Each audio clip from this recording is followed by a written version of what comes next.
the mighty and resilient Merrimack River, carving through the communities of our great region. My name is Linda Lorden, proud president of Merrimack County Savings Bank, and like the river that serves as our namesake, we're a constant yet ever-changing presence. Because to us, it's bigger than banking. It's about powering communities and putting people first. It's about knowing where you came from and where you're going. That's Merrimack style. Visit us at themerrimack.com. The Agile brand.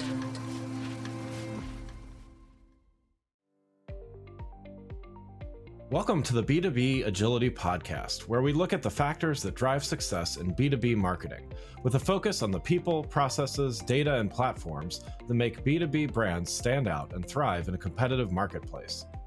I'm your host, Greg Kihlstrom, advising Fortune 1000 brands on MarTech, marketing operations, and CX, best-selling author and speaker. Before we get started, I wanted to let you know that my latest book, Priority is Action: 7 Principles for Better Strategies, Decisions, and Outcomes, is now available. In it, I give ideas and insights for leaders and teams that need to make meaningful progress on their priorities. After all, our priorities are what we do, not what we say we'd like to do. You can find Priority is Action on Amazon or learn more on my website, gregkihlstrom.com. Now let's get on to the show.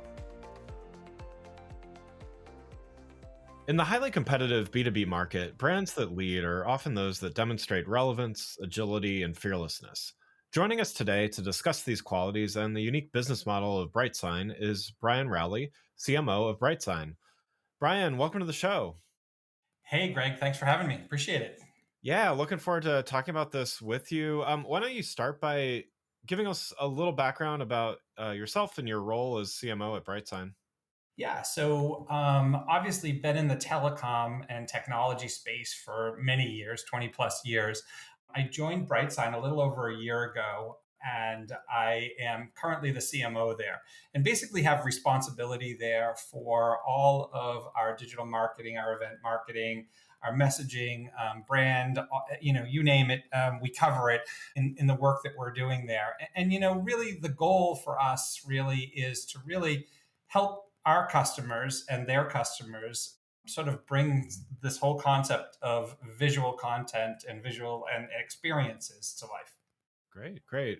And just to dive in a little deeper there, could you talk about, who are your primary customers and maybe, a little bit about your primary audience?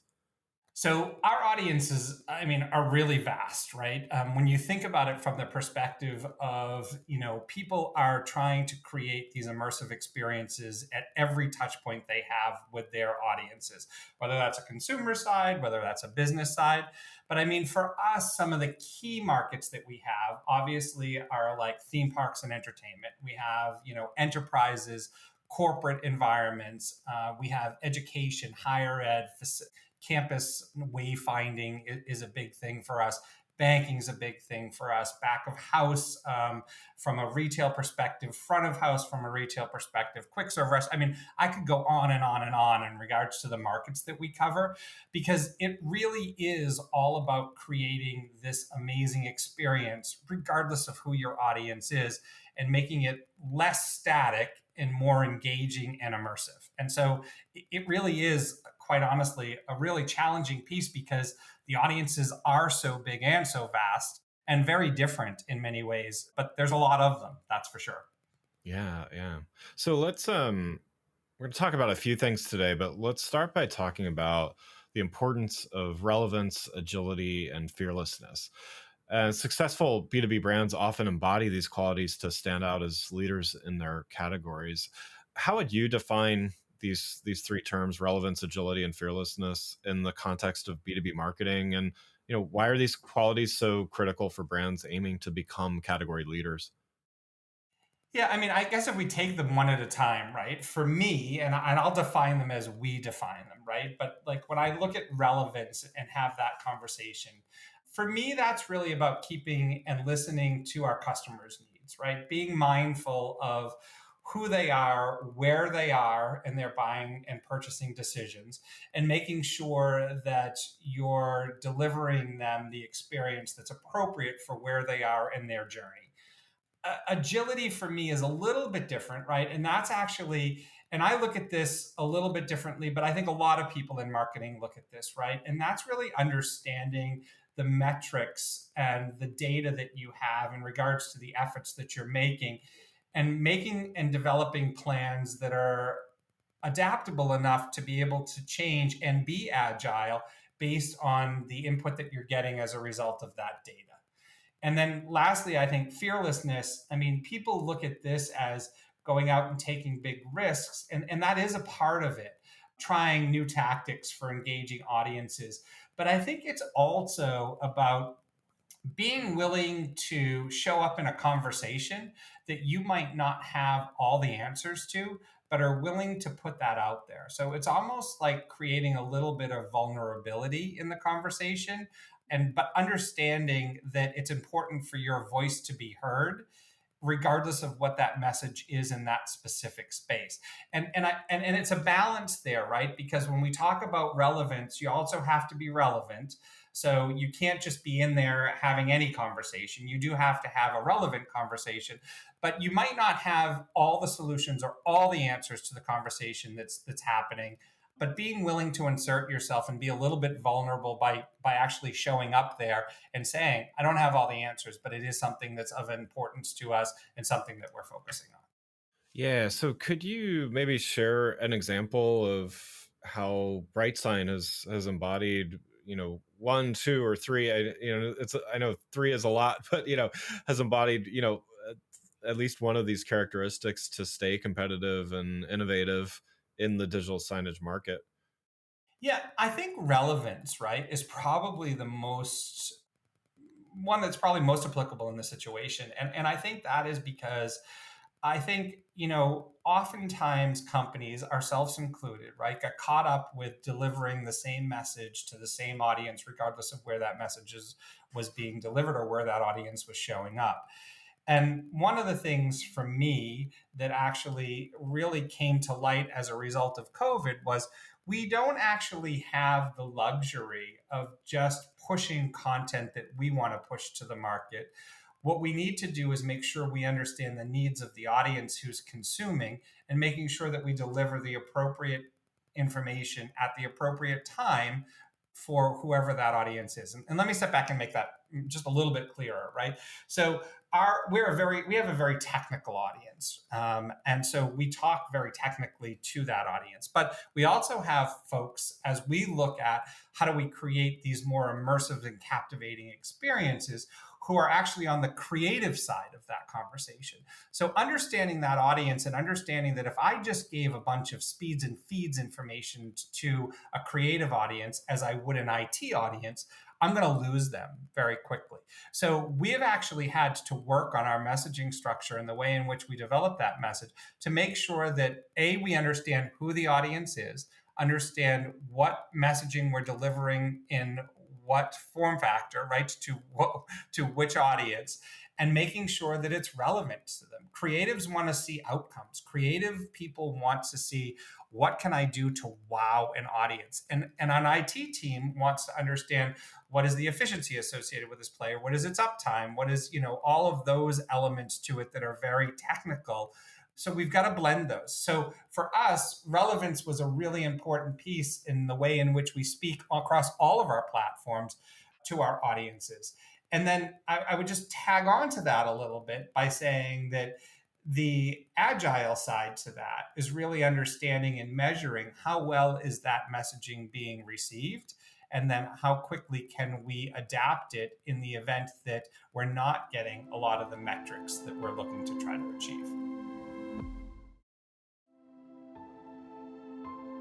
And so, doing that, being, having that relevance and agility kind of leads to the next thing I wanted to talk about, which is the customer centricity and that aspect in B2B solutions. And certainly, measurement of success needs to include measurements of customer success there. So, at the core of effective B2B strategies lie strong customer relationships as well as strategic partnerships. So how does BrightSign prioritize customer centricity in its approach, particularly in how you tell stories and how you market?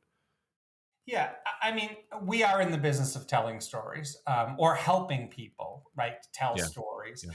I mean, everything that we do at BrightSign is sort of through that lens of customer centricity.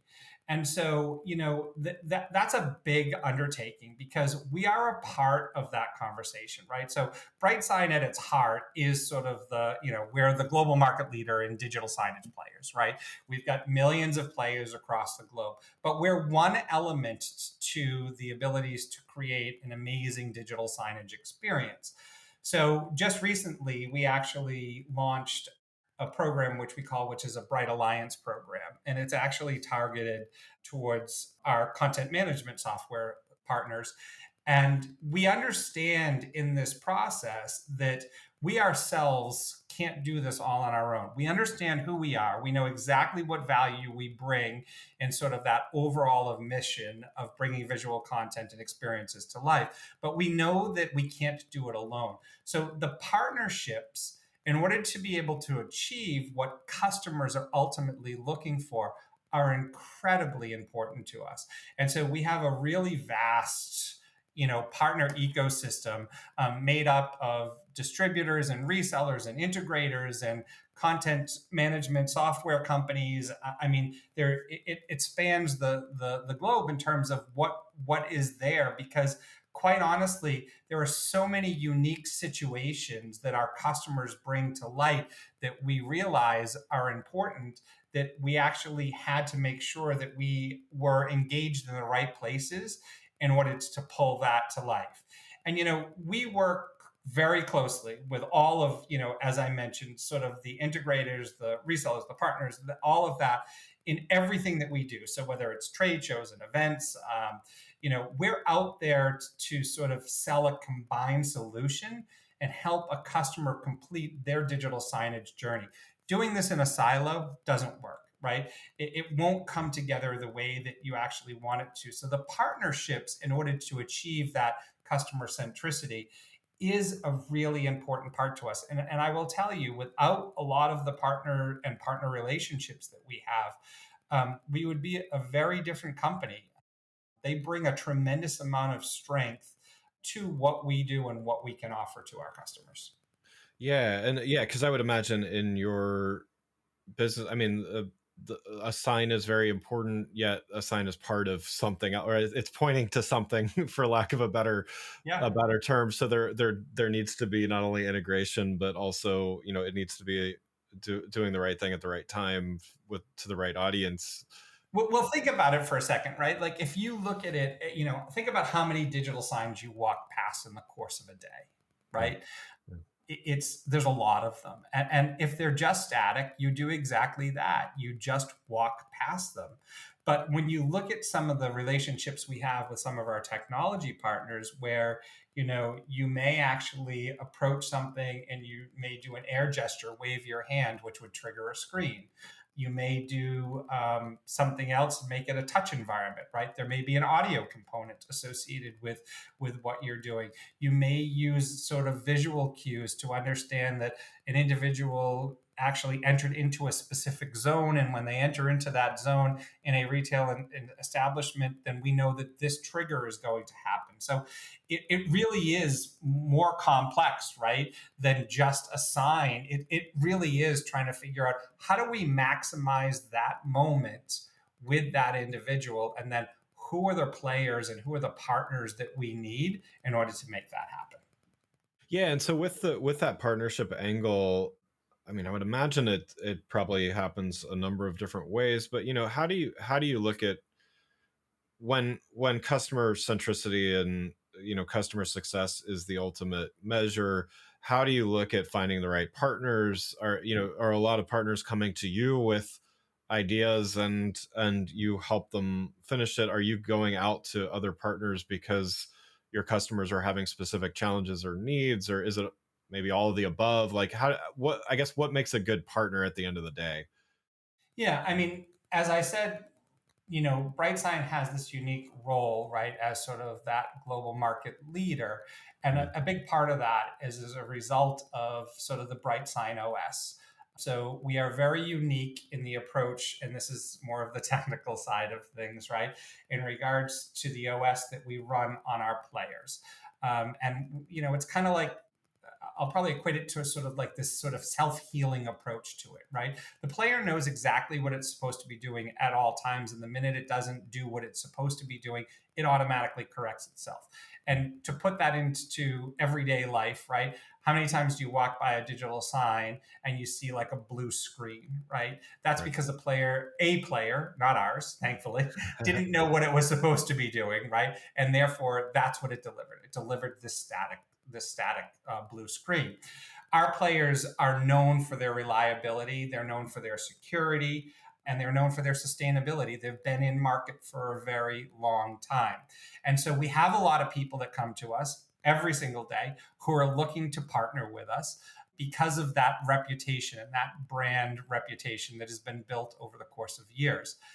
But again, we're an element to that. So there are times when we're sitting down with a customer, walking through their entire journey with them and understanding what does this look like. And then we bring the right partners into the equation. There are also times where we have partners who come to us and say, I'm looking to solve this. How do you see yourselves fitting into that equation? And our team sit down and have that conversation. So it really is about having the flexibility to be able to approach it from each of those directions. But, in all honesty, we also make sure that the partners that we work with, and this is kind of what we did in our Bright Alliance program, was we also want to make sure that our goals and our partners' goals align in order to achieve market goals. And so we spend a lot of time really focusing on, who are the right partners to be a part of a relationship with BrightSign, making sure that they're capable of delivering that same important experience that we try to achieve in every interaction that we have. And then from there, working with the customers and making sure that we're providing the best experience we can. At the end of the day, right, it's all about elevating experiences. Like our goal is for every touch point that we have is how do we elevate that and make that, the best experience that end user or that end user, that customer's customer, right, is ultimately expecting from us in the market. Yeah, and I think that's a good segue to the last thing I wanted to talk about with you. And you had mentioned the operating system that you have, as well as the media player that you have. So, BrightSign in essence has a dual business model, so to speak, and, technology provider as well as category leader in your space. How do you manage that dual role effectively by, offering both specific technology solutions as well as being a leader in your category? Yeah, I mean, I'm not sure, me personally, right, that I look at it as a dual business model. Like, I don't think it's one versus the other per se. I think it's actually, a customer has a problem or is trying to meet a need, right, or wants to innovate or do something a little bit differently, right? Our goal is how do we help them?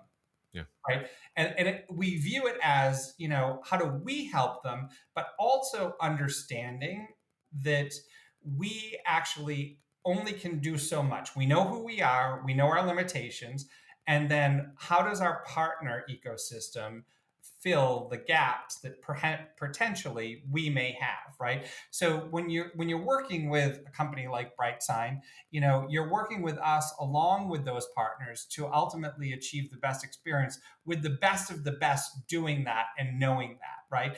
And I think it's as you look at it, right? I mentioned it before. Like, we have an XC5 player, right? It's a really, really powerful player. And it's meant for, high res graphics. It's meant for, for doing complex things like, wayfinding and 3D animation and different things like that, right? So it's a really, really powerful device. However, when you start to add things like motion sensors or trigger experiences or animations, right? And you look at this now, this one screen has just become this amazing canvas, right? It's a really, really powerful and more powerful experience. But we don't look at that as separate, right? We look at that as one, right? And so, I think as long as the view that we have, as long as we're able to give customers sort of this ability to choose and have the ability to present them with options, right, then it's a win. Yeah. And if you look at it specifically in numbers, right, I think we have just over like 4,000 authorized resellers, right? And we do business in like over 130 countries, right? Yeah. I mean, that's pretty powerful, right? And quite honestly, it does make me proud, right, to be representing that company. But it's about collaboration, right? And without that, this whole strategy that we have, it actually wouldn't be possible. And so, our goal is really, it's about bringing those like-minded partners, right, that we have in our ecosystem, ultimately to serve the best that, the customer experience that we can deliver.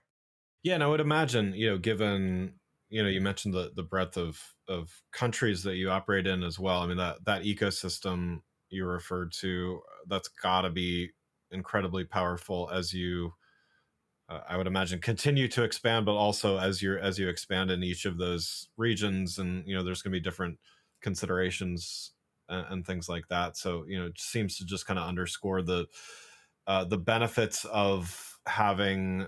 There's benefits to being a category leader, but there's also benefits to having an open ecosystem that you can partner with a lot of partners versus trying to own 100% of it, right? Yeah, I don't think we would be in the position we were if we didn't understand the importance of the ecosystem that we have developed and built over the course of the years. Because I think it's allowed us to touch audiences that we might not have had the ability to touch in the past. It allows us to, really provide and present some amazing experiences.